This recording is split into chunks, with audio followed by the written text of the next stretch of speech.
and move on to the next case on the calendar. Thank you, sir. Thank you. The next case is United States versus Courtroom, 24-3444.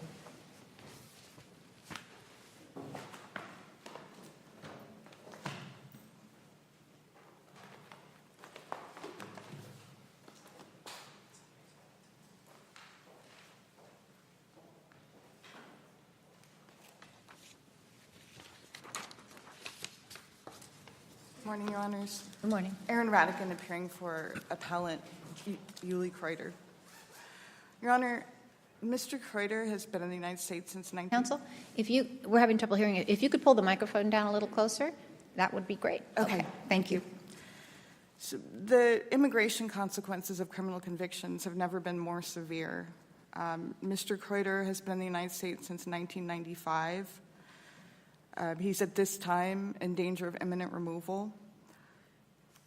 I think that the law right now is... Meaning what, that he can be removed, or is he in the process of being removed now? Prosecutorial discretion was granted to him. However, that can be changed at any time, and under the Trump administration. Okay, but so when you say he's under imminent removal, there's nothing actually, he's not waiting, detained, about to be removed? He's not, sorry. But that phrase has different meanings to us these days, so we're trying to figure out what you're just, that wasn't a trick question. We're just trying to figure out what you're telling us. Right. So he's subject to removal now. He's subject to removal. He has a conviction. Okay. The Trump administration has made those enforcement people who are here with a conviction an enforcement priority. At the time he entered his plea, he had a U.S. citizen wife, and. But there's no doubt he's removable. I mean, he committed a serious crime. He pled guilty to that crime. So now the issue is just, can he essentially seek to? I guess he wants to undo his plea so that he can try this again.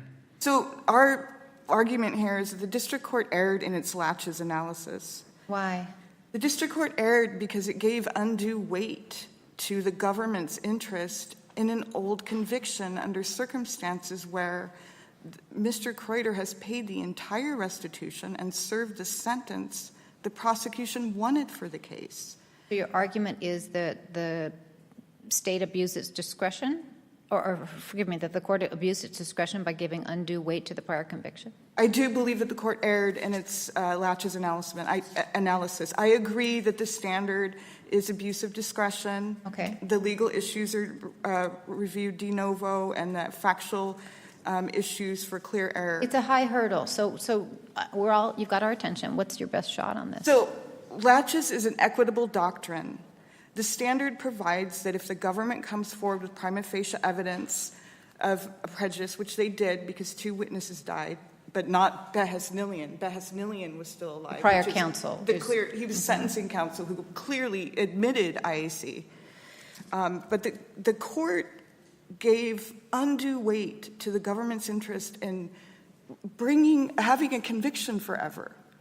To me, that doesn't trump or outweigh Kreuter's interests in getting a remedy from this conviction under circumstances where he served the sentence the government wanted. I think that the court gave way too much weight to the fact that the government has an interest in maintaining a conviction forever. Well, I mean, this is a very broad argument, right? I mean, that basically suggests that anybody could come back later and have their conviction vacated under a quorum nobis petition just after the passage of time on the theory that the government's interest has waned. But I don't think the government interest can be so minimized. I mean, here there was a guilty plea. There was significant evidence of a healthcare fraud that Mr. Kreuter seemingly got a good result in the criminal case, but he's not where he wants to be immigration-wise. But the logic of your argument would mean lots of convictions could just be vacated. It would have to be convictions. This was a case where there was clear IAC demonstrated by sentencing counsel. Mr. Blackman in the first petition filed a declaration from sentencing counsel saying, I flat out misadvised Kreuter that if you pay the restitution prior to sentencing, you will not have immigration. Well, I think he said they won't find out about it, but then in 2007 when he's detained at the border, doesn't he know right then like that advice was wrong? In other words, the other problem you've got is that there's a really very considerable delay, right? But Kwan comfortably allows consideration of whether a petitioner was misadvised by counsel. So I think under the hypothetical that Judge Bress is sort of entertaining is that let's assume that that was ineffective advice at the get-go, and then many years go by. And but when he's detained at the border, he's on notice that he got really bad advice. He was on notice that he was And inadmissible. then what? Right, he's got to show diligence. He's got to. And he immediately retained immigration counsel. And he provided in both quorum nobis petitions details about exactly what every single attorney did. And then this court held in the first opinion that he was personally diligent. So it doesn't open it up to every conviction. It opens it up to a conviction where you can prove IAC. And what I'm really arguing here is laches. Laches is an equitable doctrine. The district court just simply found the government made a prima facie case. The government would have prejudice in proving its conviction. That's it. Yeah, but it is an equitable doctrine, but we do have a two-part test. There are elements for laches, and one of it is petitioner has to show reasonable diligence. Can you address the part after Croyder 1, after we decided Croyder 1, there's about a 6-month delay before he files this petition. Can you address that, why he delayed for about 6 months before filing the petition? He retained counsel about 6 months after the decision, and then we filed about 6 months later. And that was just to find counsel. He did have some medical issues. I understand under Riedel that doesn't matter, but he was having surgery and in the hospital. And then he retained counsel, and it was a procedurally complex case. I investigated it and filed the petition.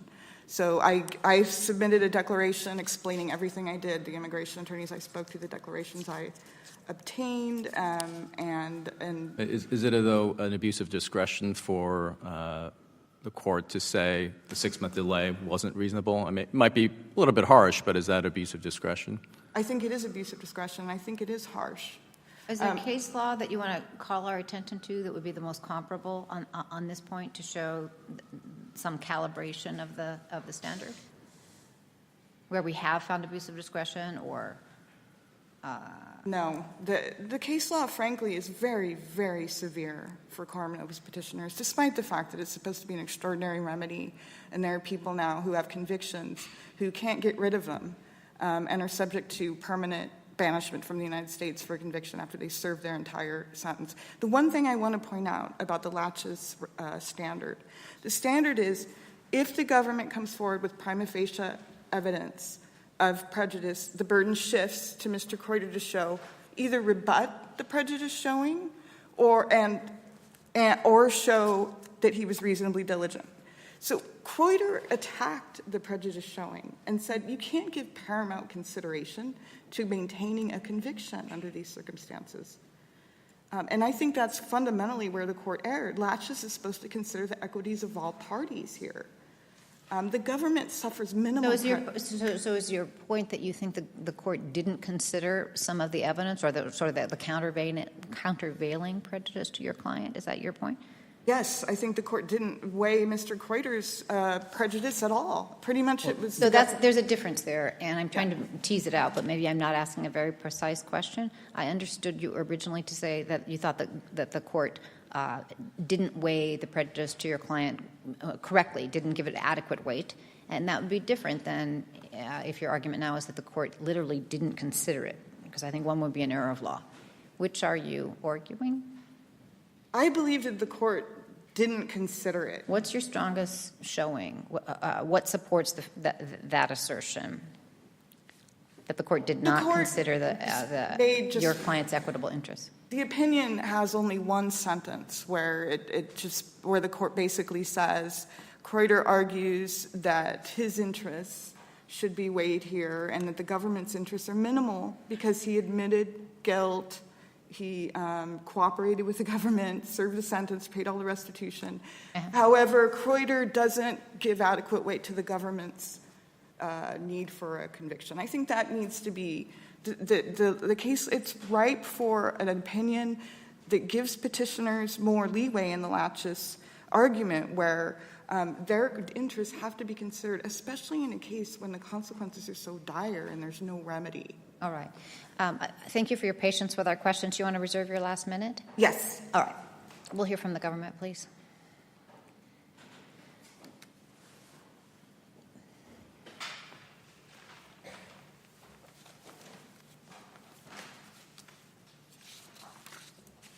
May it please the Court, Elliot Wong on behalf of the United States. The only undisputed thing about Croyder's ineffective assistance claim here is that both attorneys whose conduct he challenges have died. All of the contemporaneous evidence about what advice they may have given him is now long destroyed, and the government now lacks any ability to retry the underlying criminal case.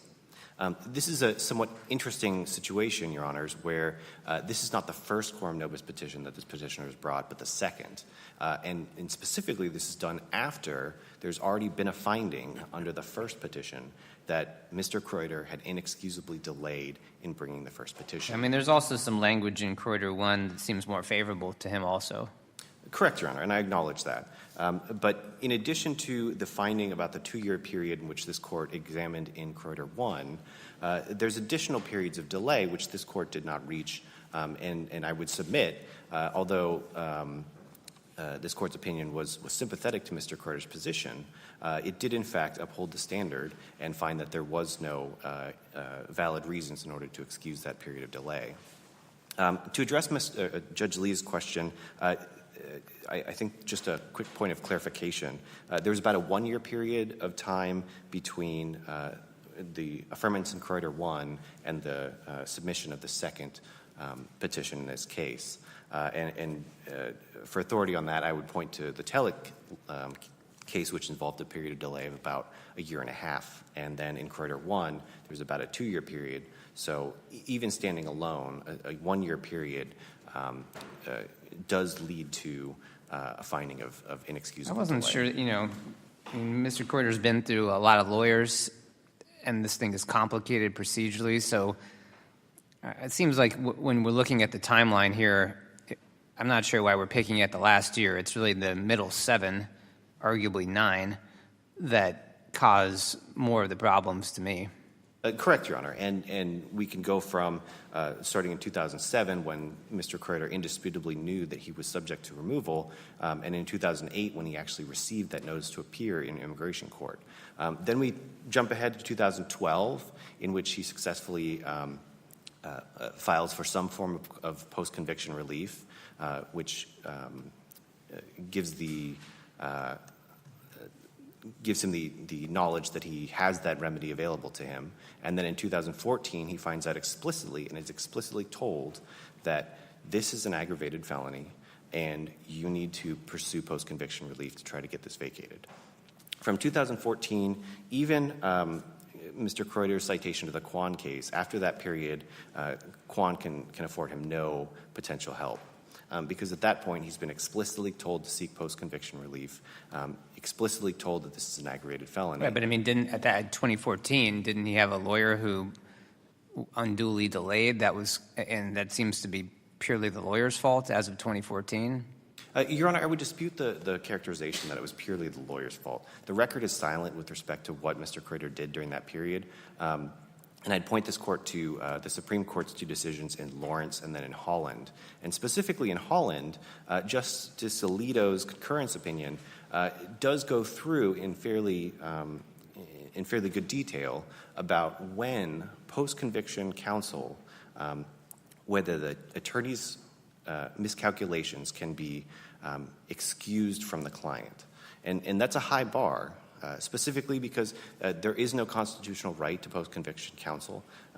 And so there were extraordinary circumstances necessary in order to find that equitable tolling is possible in that situation.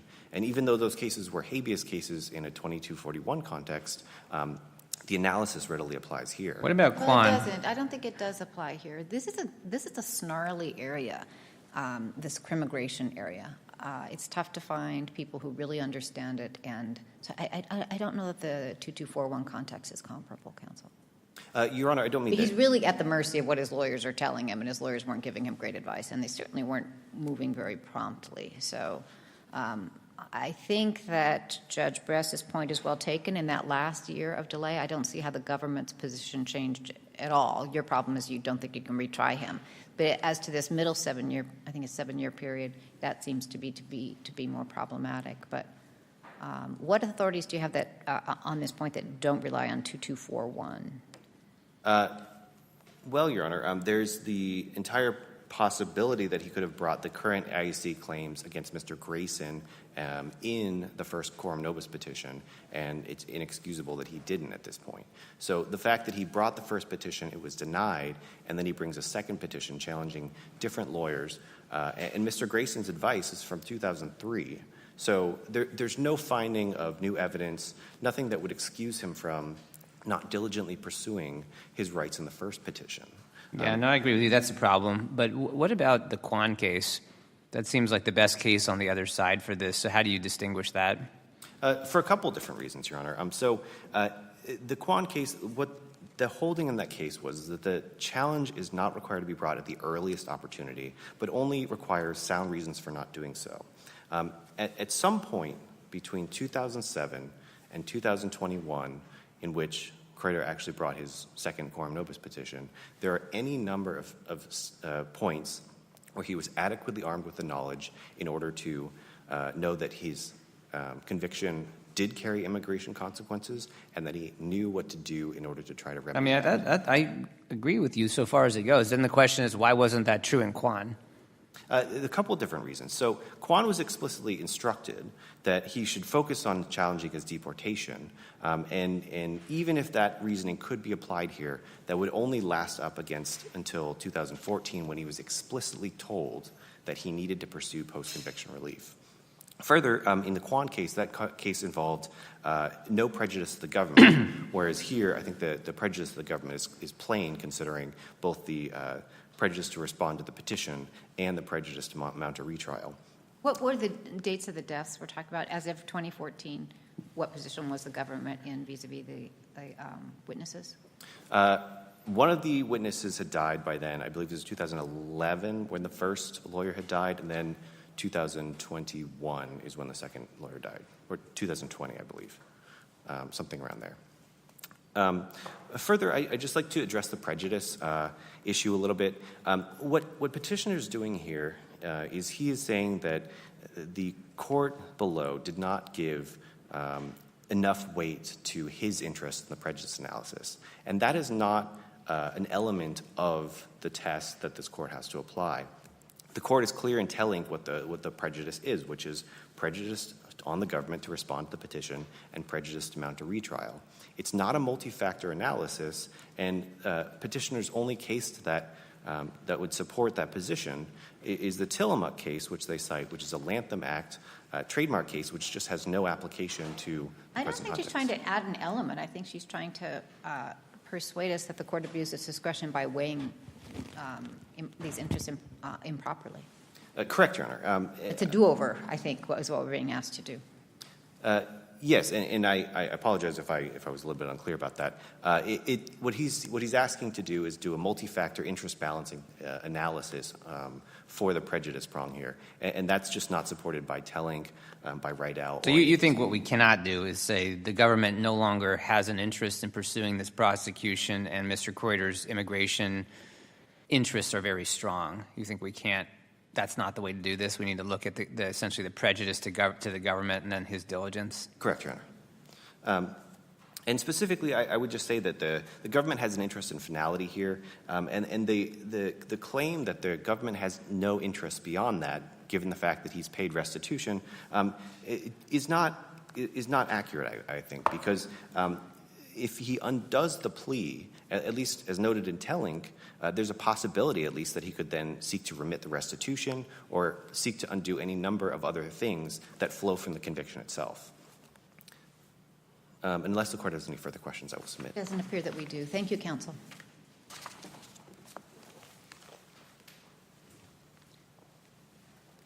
First, I want to clear up an error Mr. Wong made. So in the second petition, Grayson, Behesnilian, and Blackman, those attorneys were challenged. Behesnilian is alive. Grayson and Blackman have died. But the district court just kind of disregarded that claim. That's why. But why wasn't Grayson part of the first quorum nobis petition? I don't know. I don't know. It could be because Mr. Blackman thought that just... Well, rather than speculate, is there anything in the record as to why that is? No. Okay. So I want to make clear the court found in Croyder, made a factual finding that Blackman delayed because of uncertainty in the law. There was even discussion about there was no evidence of what he was doing other than that. So I think there's a factual finding that the court should make from the first Croyder opinion. There's no other reason why Blackman delayed. That's why he delayed. You think that's a factual finding we should make, or a factual finding that this court already made? It's a factual finding the court already made in Croyder 1. Also, I just want to note that in 2007, Mr. Croyder retained immigration counsel who advised him to adjust status through his wife. That is all set forth in the record, that he retained multiple immigration attorneys who were telling him, you have a remedy. And I think it's time, and the equity supported, to expand Quan to allow where you receive serious misadvice and you're unable to bring a clear error here. As I said, this is clear error, and the district court could have dealt with that issue in Basnillian. But the district court in the first petition interpreted Quan very narrowly to mean that only if a petitioner is misadvised by counsel and also told that you don't have a post-conviction remedy. That's how the district court interpreted Quan. Counsel, you're well over your time. I'm going to ask you to wrap up. Thank you both for your arguments. We'll take that one under advisement. Thank you.